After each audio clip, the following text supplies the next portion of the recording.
Assalamualaikum warahmatullahi wabarakatuh.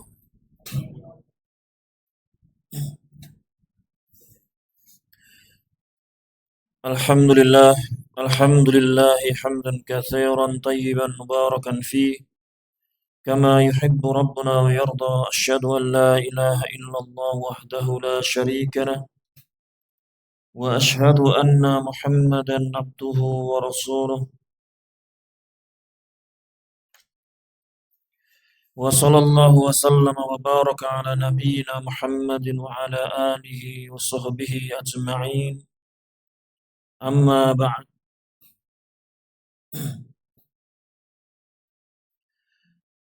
Jamaah Masjid As-Salam rahimani wa rahimakumullah.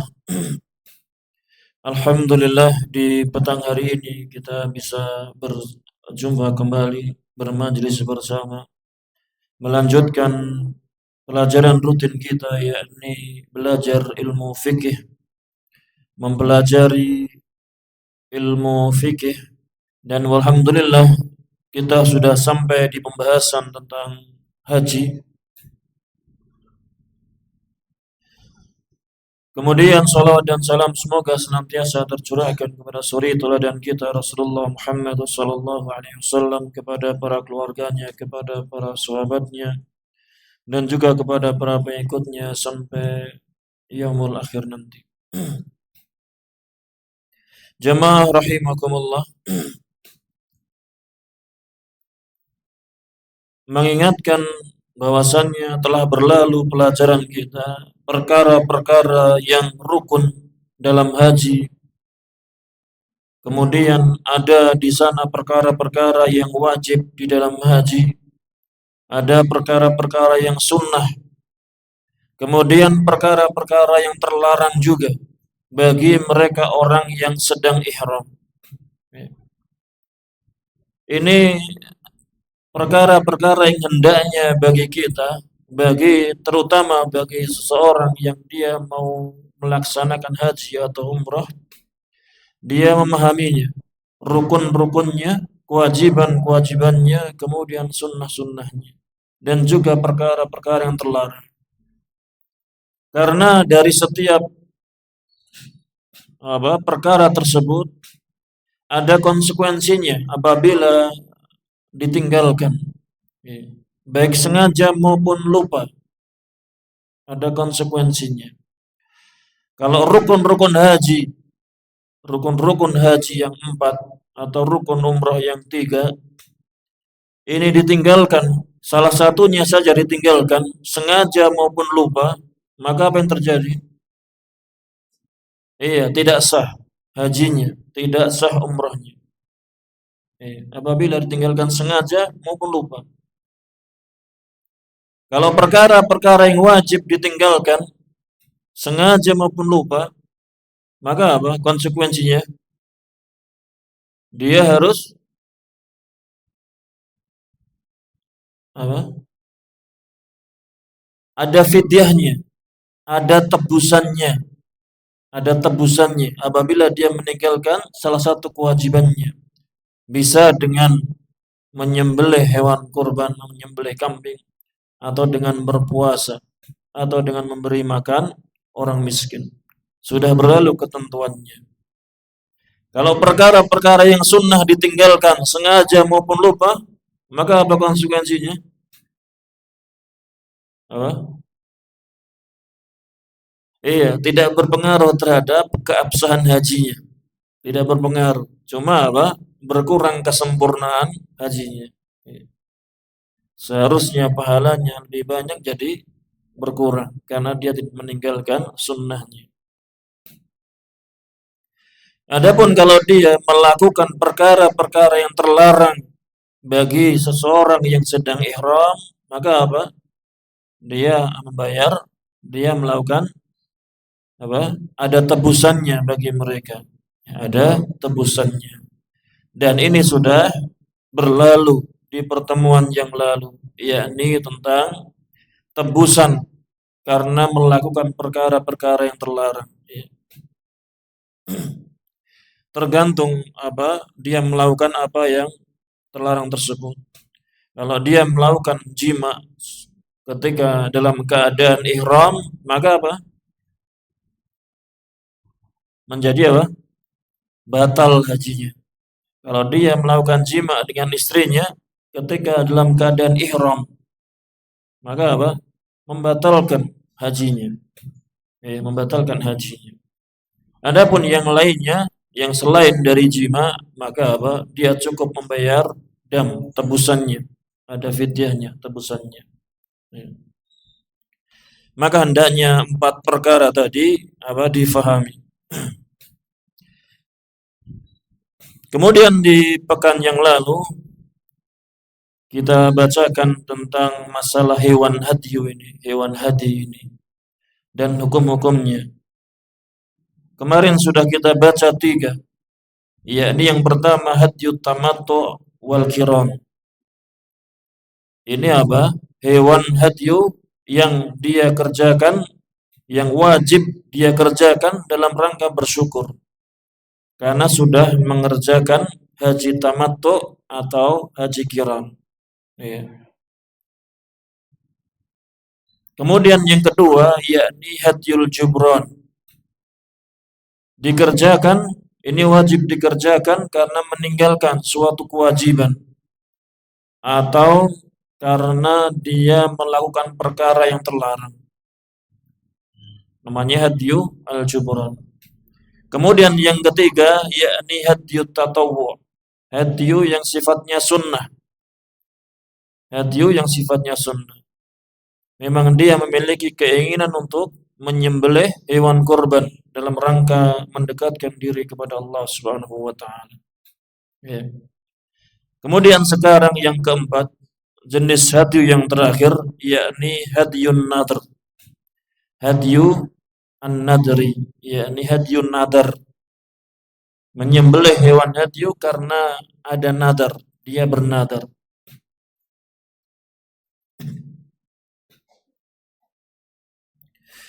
Wahuwa dan hadyun nadar ini ma yanduruhul hajju taqarruban ila Allah indal baitil haram.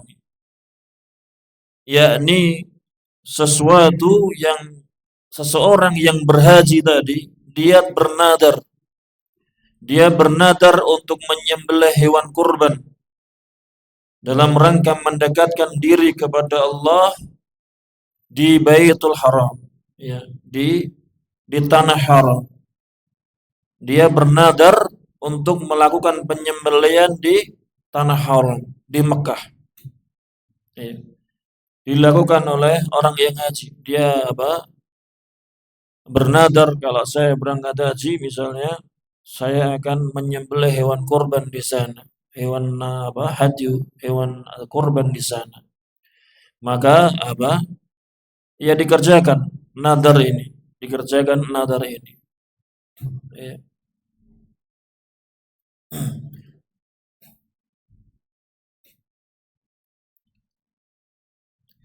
Wa yajibul wafa'u bihadan nadri, dan wajib hukumnya menunaikan nadar ini.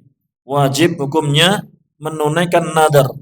Kalau dia sudah bernadar, maka wajib hukumnya menunaikannya. Ya.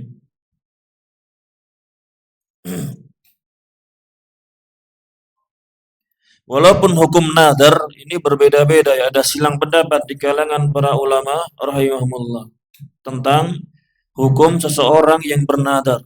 Bagaimana hukum seseorang yang bernadar? Ada yang berkata, ada yang berpendapat nadar itu hukumnya apa? Mubah, boleh. Ada yang berpendapat nadar itu hukumnya makruh. Ada yang berpendapat hukumnya makruh. Dan yang lainnya. Dan yang lainnya. Yang rajih wallahu a'lam bishawab, nadar itu hukumnya apa? Hukumnya makruh. Makruh. Sebisa mungkin ditinggalkan bernadar.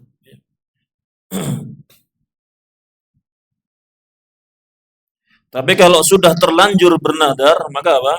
Wajib untuk ditunaikan. Apabila nadarnya itu apa?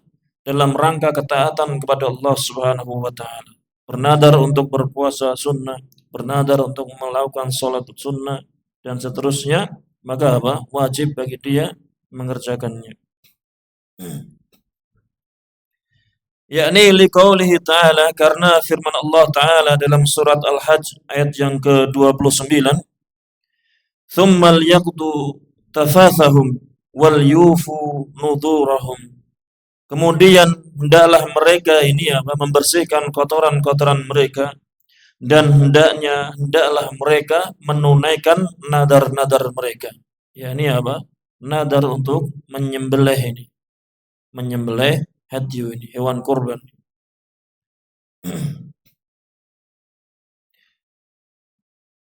Wala yajuzul aklu min hadzal hadyi, dan tidak boleh makan dari hewan hadyu ini, yang dia hadyu dari dia bernadar ini. Tidak boleh memakannya.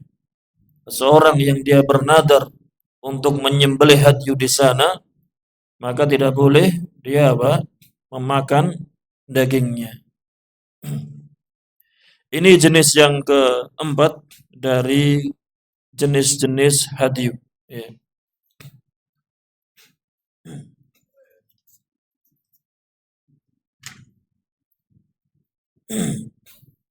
Kemudian jamaah rahimakumullah, pembahasan yang selanjutnya yakni waktu dzabhil hadi, yakni waktu penyembelihan hewan hadyu ini.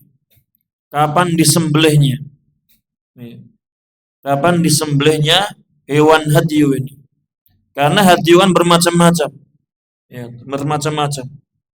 Ada yang hadyu karena melakukan haji tamattu atau qiran, atau hadyu karena dia melakukan perkara yang terlarang, atau hadyu karena dia meninggalkan perkara yang wajib, dan yang lainnya dari jenis-jenis hadyu yang kemarin.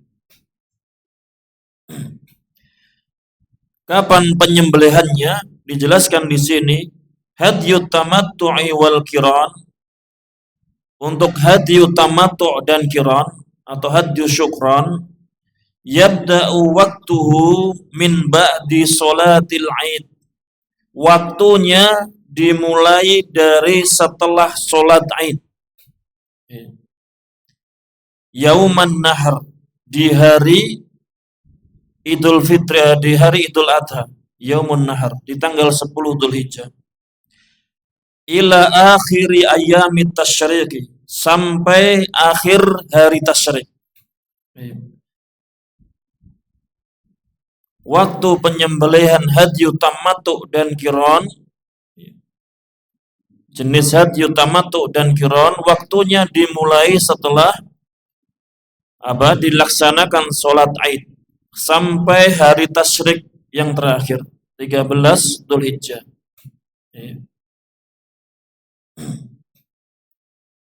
Ini waktunya.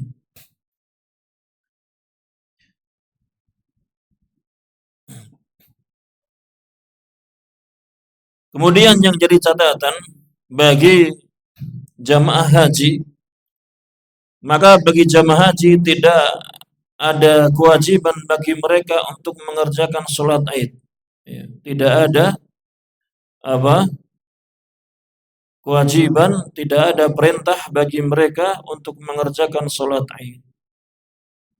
Karena mereka sedang melakukan manasik di Mina, ya, untuk melakukan jumrah Aqabah, memotong rambut dan semisalnya. Mereka sedang sibuk manasik di Mina.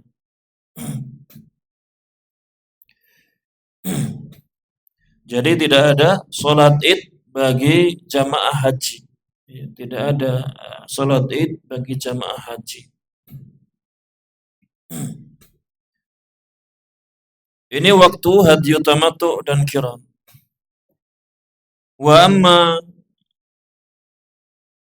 amma dabhu fidyatil adha wal lubsi, adapun penyembelihan fidyah, tebusan karena ada, yakni apa? Karena mencukur, karena gangguan di kepalanya, kemudian dicukur rambutnya, ya, dicukur rambutnya. Karena mencukur rambut itu termasuk apa? Perkara yang terlarang bagi seorang yang ihram. Maka kalau dia memilih untuk menyembelih hewan hadyu, maka pelaksanaannya fahina fi'lihi. Maka ketika dia melakukan kesalahan tersebut. Ya. Jadi ketika dia sudah sedang memotong rambutnya, maka setelah selesai memotong, dia apa? Menyembelih hadyunya, menyembelih hewan hadyunya. Tidak menunggu apa? Setelah sholat Id, tidak menunggu. Kapanpun dia melakukan kesalahan, perkara yang terlarang, maka setelah itu dia menyembelih hadyunya.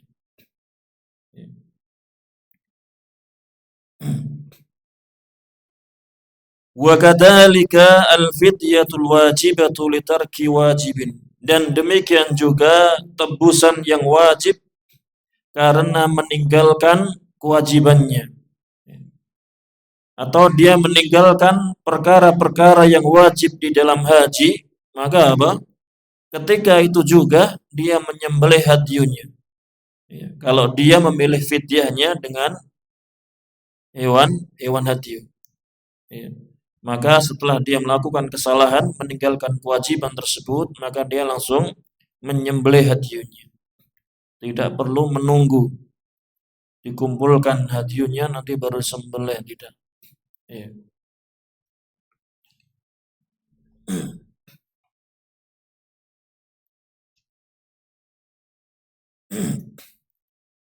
Wa amma damul ihsari, adapun dam karena ihsar, karena tertundanya dia melakukan manasik, ya. Maka fa'inda wujudi sababihi, maka ketika adanya sebab tertundanya, ya. Sebagaimana apa kisahnya kemarin apa? Ketika Nabi Shallallahu Alaihi Wasallam beliau apa? Umrah.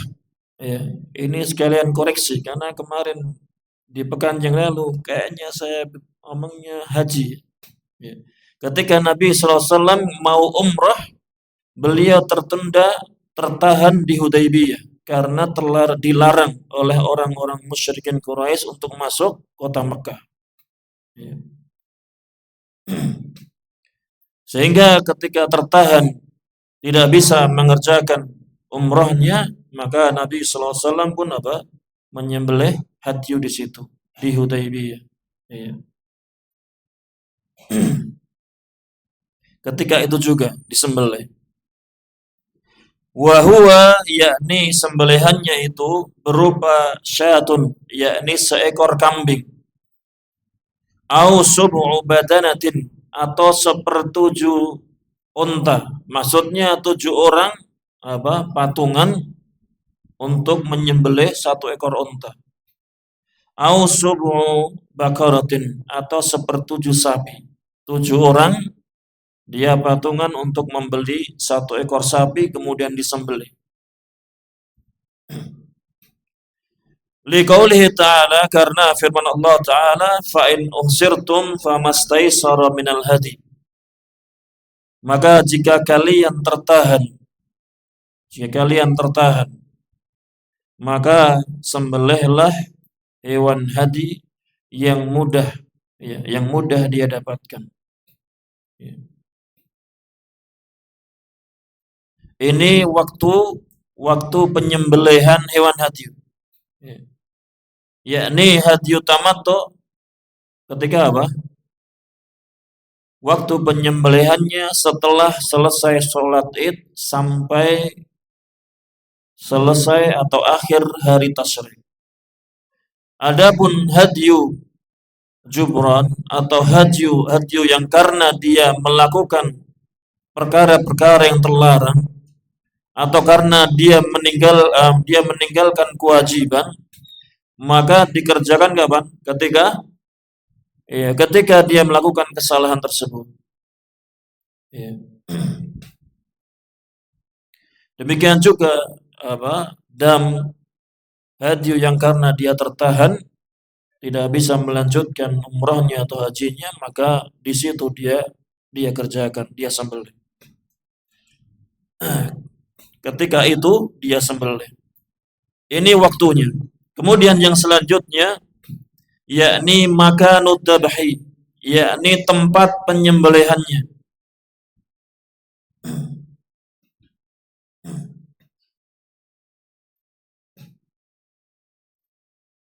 Hadyu tamattu'i wal kirani. Untuk hadyu tamattu' dan kiran, as-sunnatu an yudbaha bimina. Untuk hadyu tamattu' dan kiran yang sunnah, disunnahkan untuk disembelih di Mina. Ya. Disunnahkan untuk disembelih di Mina.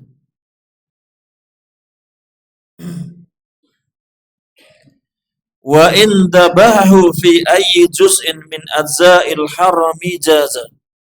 Dan jika dia menyembelih di daerah manapun di dalam tanah haram, di tanah haram, di dalamnya tanah haram, maka boleh menyembelih hadyu tamattu dan kiran ini di dalam tanah haram. Tetapi yang disunnahkan yakni di Mina. Yang disunnahkan di Mina. Ini untuk hadyu tamattu dan kiran.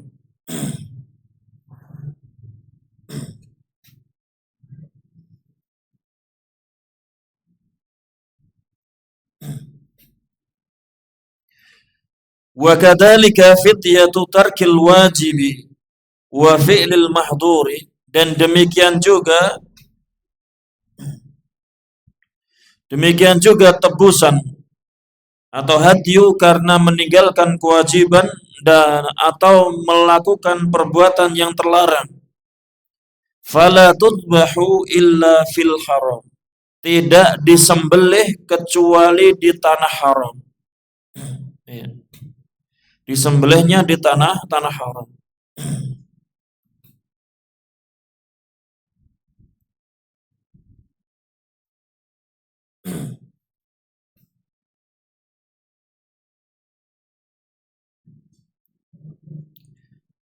Ada hadyul ihsor, kecuali hadyu ihsor, yakni hadyu yang karena dia tertahan, tidak bisa melanjutkan umrahnya atau hajinya. Fayadbahuhu fi mawdihi, maka dia menyembelih hadyunya di tempat dia tertahan. Dia sembelih di tempat dia tertahan. Sebagaimana Nabi SAW ketika beliau mau umrah tertahan di mana? Hudaybiyah, maka beliau menyembelih hadyunya di situ. Menyembelihnya di situ, tidak di tanah haram. Tidak masuk ke tanah haram.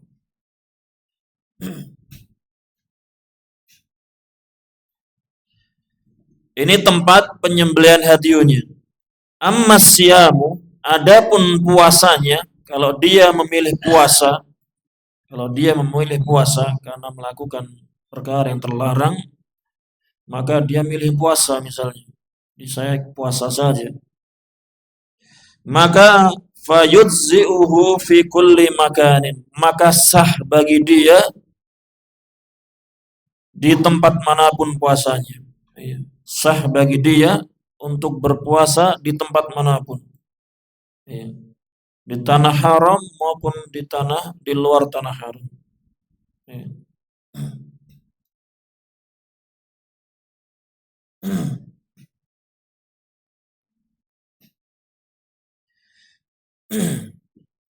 Sehingga apa? Sehingga puasa yang karena tamattu dia berpuasa memilih 10 hari berpuasa tersebut disyariatkan disunnahkan 3 hari ketika hajinya, 7 hari ketika apa? Ketika pulang ke keluarganya. Maka apa? Berdasarkan kaidahnya ini maka boleh ke-10-nya itu dikerjakan ketika dia pulang ke rumahnya. Boleh. Karena puasa itu sah bagi dia dikerjakan di tempat manapun. Boleh. Wal mustahabbu, dan yang disunnahkan, akan tapi yang disunnahkan an yasuma thalathata ayyamin fil haji. Dia berpuasa 3 hari di waktu hajinya. Dia berpuasa 3 hari di waktu hajinya. Ini disunnahkan.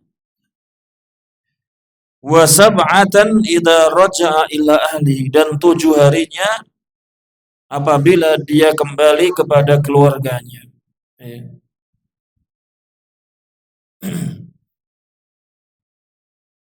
Ini yang disunnahkan. Adapun ke-10-nya dia kerjakan di rumahnya misalnya, maka apa? Maka sah bagi dia, sah-sah saja. Akan tapi yang lebih afdal, yang lebih disunnahkan, yakni sebagaimana yang disebutkan di dalam surat Al-Baqarah ini, ayat yang ke-196. Liqaulihi ta'ala, karena firman Allah Ta'ala, fa idza amintum, maka apabila kalian sudah merasa aman, faman tamatta'a bil umrati ilal haji, maka barang siapa yang dia tamattu, dia bersenang-senang, bertahalul karena sebab selesai umrah, kemudian dia berhaji, maka famastaisara minal hadi, maka sembelihlah hadiyu yang mudah dia dapatkan. Faman lam yajid, maka barang siapa tidak mendapati hewan hadiyu atau dia tidak memiliki uang untuk membeli hadiyunya, fasyamu thalathati ayyamin fil haji, maka berpuasa 3 hari di waktu haji, wa sab'atin idza raja'tum, dan 7 hari apabila kalian kembali. Tilka asyaratun kamilah, itulah 10 hari yang sempurna. 10 yang sempurna.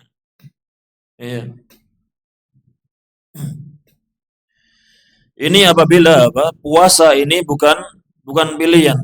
Puasa 10 hari ini sekali lagi bukan pilihan, tetapi apa? Apabila dia tidak memiliki hewan hadiyu atau dia tidak memiliki uang untuk membeli hewan hadiyu. Adapun ada, maka harus apa? Menyembelih hadiyu atau membeli hewan hadiyu tersebut untuk disembelih. Bukan pilihan sebagaimana melakukan kewajiban kemarin. Adapun hadiyu tamattu ini apa? Dia harus menyembelih hewan hadiyu tersebut. Apabila tidak mampu menyembelih, baru dia berpuasa 10 hari.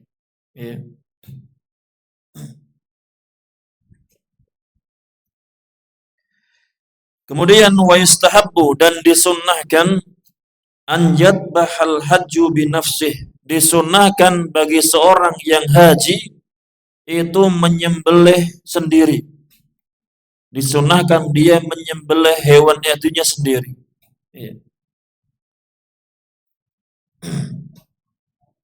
Apabila dia haji berdua, maka 2 ekor kambing tersebut dia sembelih sendiri. ya, dengan tangannya. Ini yang disunnahkan. Wa in anaba ghairahu, dan jika dia mewakilkan kepada yang lainnya,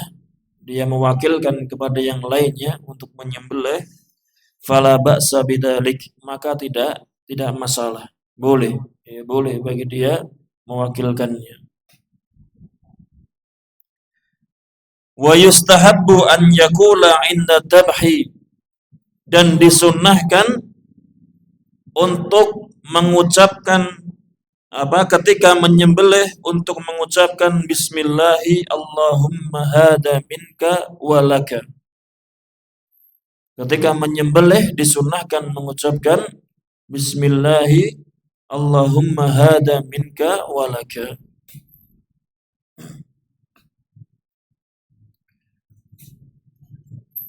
Akan tetapi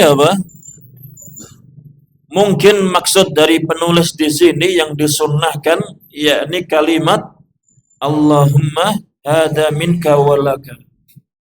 Adapun bismillah ini pendapat yang rajih, pendapat yang kuat, yang merupakan pendapat jumhur kebanyakan para ulama. Bismillah ini hukumnya wajib. Ketika menyembelih itu membaca bismillah hukumnya wajib, bukan sunnah. Ya. Ketika menyembelih itu mengucapkan bismillah itu hukumnya wajib. Berarti kalau ada yang menyembelih ayam misalnya, dia tidak mengucapkan bismillah, maka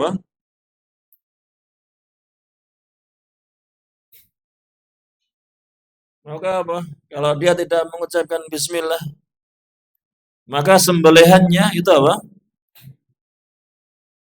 Sembelihannya tidak sah, menjadi bangkai, tidak sah sembelihannya. Tidak boleh dimakan dagingnya. Adapun kalau ada seorang yang dia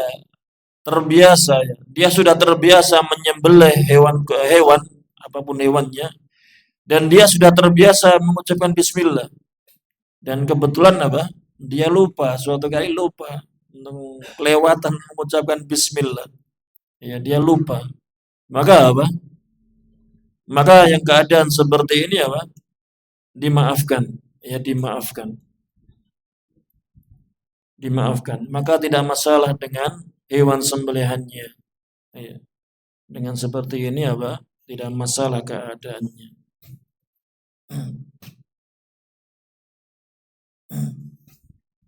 Sehingga wallahu a'lam shawab, maksud penulis yang disunnahkan yang diucapkan di sini kalimat Allahumma hada minka walaka, ya Allah ini darimu dan untukmu, ya.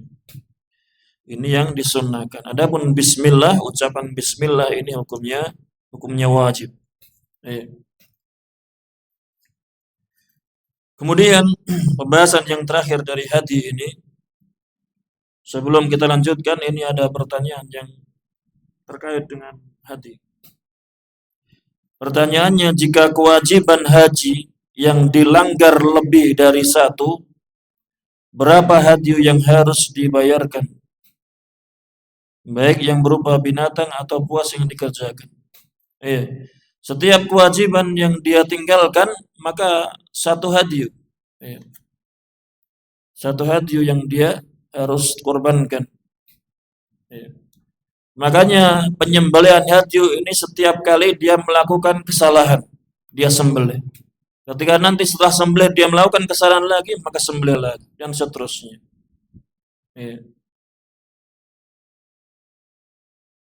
Wallahu a'lam.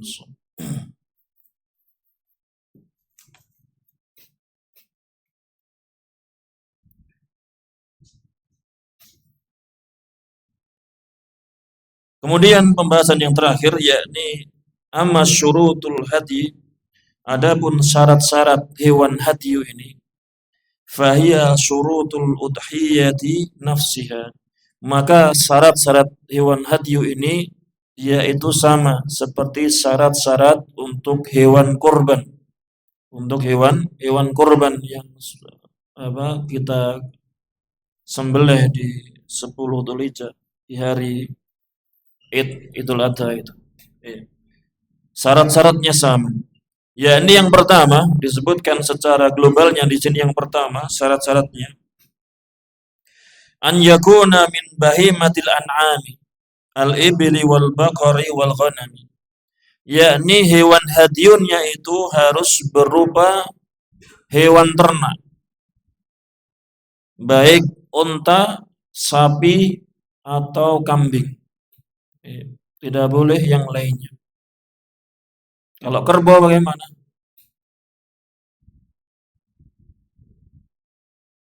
Kalau kerbau, iya boleh. Karena apa? Termasuk apa? Iya, disamakan di jenis sejenis dengan turunan dari sapi, jenis sapi. Iya, iya, jenis sapi.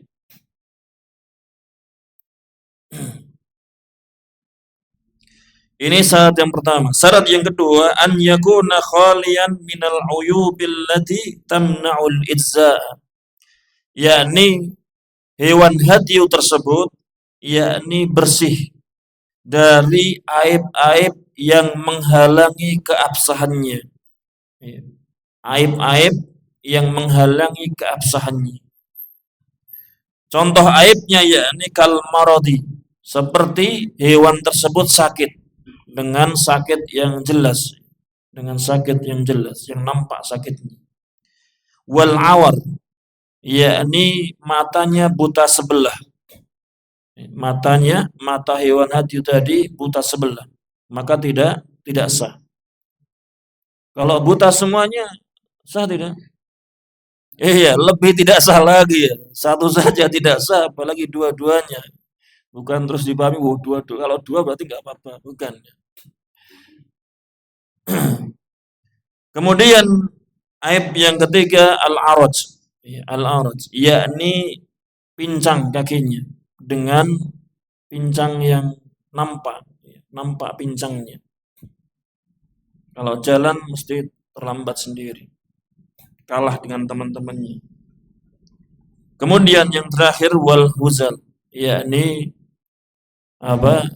kurus kering, dikatakan sampai tidak memiliki sumsum tulang belakang, biasanya benar-benar kurus kering. Maka syarat yang kedua ini harus tidak ada aib yang empat ini yang menghalangi keabsahannya. Kemudian yang ketiga, antatawaffara fihi asinul masyru'atu, yakni terpenuhi pada hewan hadyu tadi usia yang disyariatkan. Terpenuhi pada hewan hadyu tadi usia yang disyariatkan. Ada batasan usianya. Fal ibilu, maka untuk unta khamsu sanawatin, yakni usianya harus sudah sempurna 5 tahun. Harus sudah sempurna 5 tahun. 5 tahun plus 1 hari. Ya. Wal baqaratu sanatani, dan untuk sapi itu 2 tahun. 2 tahun plus 1 hari harusnya.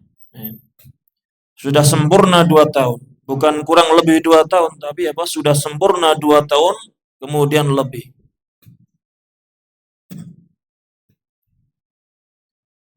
Kemudian wal ma'zus sanatun, dan untuk kambing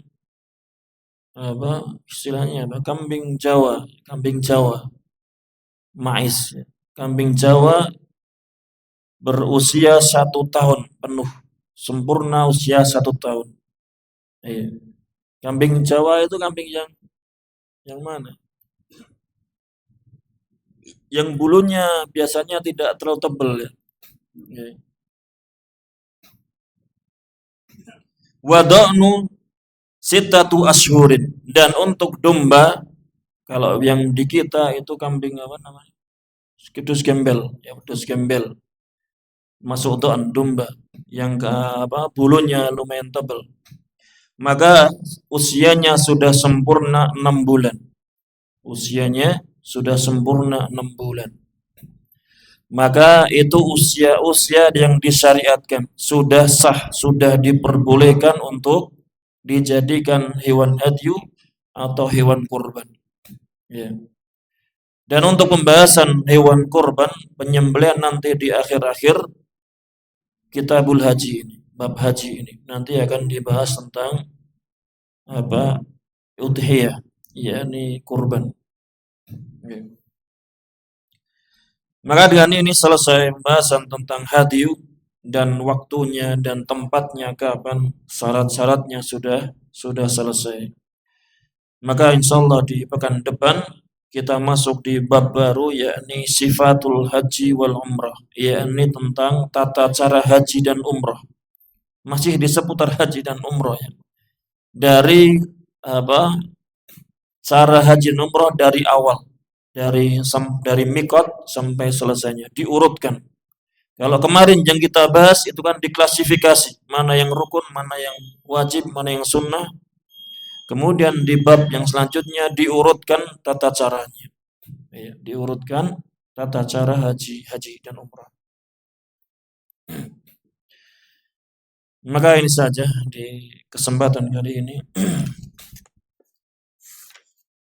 Insyaallah kita lanjutkan di pekan depan.